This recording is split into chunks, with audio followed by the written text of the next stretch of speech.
వాయువు అంటే గాలి, దేవుడు గాలి అని కాదు. గాలి ఎలాగా ప్రపంచ మానవ జాతి జీవకోటి బ్రతకడానికి సర్వవ్యాపకమై ఉన్నదో, దేవుడు అలాగా అంతటా సర్వాంతర్యామిగా ఉన్నాడు.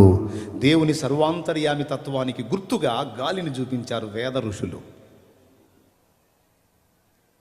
సూర్యుడు, దేవుణ్ణి సూర్యుడితో పోల్చారు. కనపడుతున్న సూర్యబింబం కాదు, దీన్ని చూపించి దేవుడు ఇలా ఉంటాడని చెప్పారు. ఎలానో తెలుసా?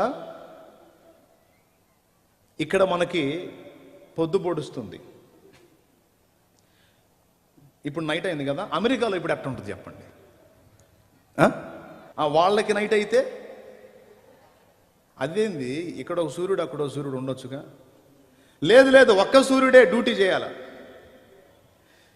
ఇక్కడ మనకి అదృశ్యం అయితే వాళ్ళకి ప్రత్యక్షం అవుతాడు, వాళ్ళకు ప్రత్యక్షం అయితే మనకు అదృశ్యం అవుతాడు. ఈ ఒకడే, ఒక సూర్యబింబమే ప్రపంచమంతటికి వెలుగునివ్వాలి. అర్థమైందా? మన దగ్గరే ఆగిపోయాడు అనుకో, అమెరికా చీకట్లో ఉంటుంది. కాబట్టి లోకమంతటికి వెలుగునిచ్చినట్లుగా ఒక సూర్యుడు ఎలాగా ఉన్నాడో, సర్వ విశ్వానికి నీతి సూర్యుడు కూడా అలానే ఉన్నాడు దేవుడు